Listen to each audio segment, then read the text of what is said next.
to another reading video, scholars. I hope you had a fantastic weekend and that you are ready to tackle on this week's work. All right, so we are going to keep learning about how to pay close attention to details about a character so we can better understand the character's mood, personality, and feelings in our books, okay? And we are going to keep doing that while we read Wangari's Tree of Peace. All right, let's get started. Readers pretend to be the characters in their books. This helps them imagine what their characters are thinking. All right, so let's start rereading Wangari's Tree of Peace. Let me set up our book and we'll get started. All right, scholars, I have our book set up, so let's get started. Word travels like wind rustling through leaves about the green returning to Wangari's village. On this page, what was the word? Remember, the word is a message or news, so what was the word? You see, the word, the message or news was that the green trees were returning to Wangari's village, right? But why does the author want us to know about the word, about the message? You see, the author wants us to know that the message or news was traveling fast, just like the wind blows through the leaves, like psst. He wanted us to know that the word, it wasn't just going slowly, it was traveling really fast and getting to everybody around very quickly. All right, let's read the next page. Soon, other women in other villages and towns and cities in Kenya are planting long rows of seedlings too. Look at the illustration on this page. See? How does the author help us better understand that women from other villages, towns, and cities were planting rows of seedlings? And remember, the seedlings are small trees. So how does the illustration help us understand that these women were also planting rows of seedlings? Look at the picture.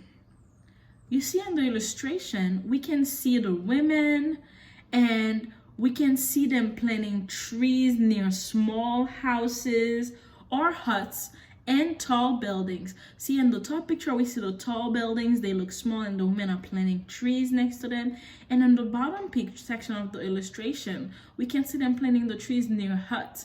So that's how it's showing us that women from, not just from Wangari's village, but from all over Kenya were also planting trees. All right, let's read the next page. But the cutting continues. On this page right here, what is the man doing in the illustration and why? Did you say he's cutting down the old trees? Yeah, you're right. He's cutting down the old trees. And he's doing that so he can make room for more buildings. So that's why he's cutting the trees. All right, let's read the next page. Wangari stands tall as an oak to protect the old trees still remaining. We need a park more than we need an office tower. So on this page, what else does the author tell us about Wangari? You see, the author tells us that Wangari stood tall like an oak tree, because oak trees are really strong. They can survive hurricanes, tornadoes, really windy days, right? So she stood tall like an oak tree to protect the old trees. So she was standing tall and strong. All right, let's read our next page. The government men disagree. Wangari blocks their way, so they hit her with clubs. They call her a troublemaker and put her in jail. On page 19, they give us some examples that tell us what the men did when Wangari blocked them from cutting the trees down. What were some of those examples?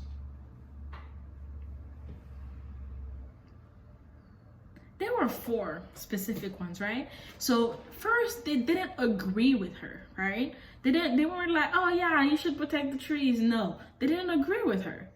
So they then hit her with clubs, which is not really nice, right? It's really mean to hit somebody with that because you can really cause them pain. And they called her a troublemaker, and then they put her in jail, right? Because she was doing something good. It wasn't something bad, but because they disagreed with her, they put her in jail so she wouldn't be in their way, all right? Let's read the next page. And still she stands tall. Right is right, even if you're alone. Look at the illustration on this page. What is she doing? What is Wangari doing? Yes, she is standing tall in jail. And how does she feel? You see, I'm gonna read the quote again. So she said, right is right even if you're alone. So she feels that she is right even if she is alone. All right? That's where we're going to stop with our book for today. But I want you to remember that last quote on this page before I give you your mission for today. Right is right even if you're alone. Because sometimes you are doing something that's right and no one else believes in you, believes in what you're doing. And they might be like, just like they treated Wangari, they might stand against you because you are doing the right thing, but they don't agree with you. But even if someone doesn't agree with you, if you're following the rules, if you're doing the right thing, you should still keep doing the right thing, even if you're alone. If somebody broke something and everyone's trying to hide it, but you want to tell the truth, still tell the truth because you are doing the right thing, even if you're alone. All right? Let me get your mission for today set up and I'll let you know what it is. All right, scholars, are you ready for your mission for today? Yeah? All right, here's your mission for today. As you read your book on RazKids today, I want you to pretend to be the characters in your story. And I want you to try to talk about what the characters are thinking and feeling to whoever's at home. All right? That's your mission for today. So, are you ready? Yeah? All right. Get ready. Get set. Go.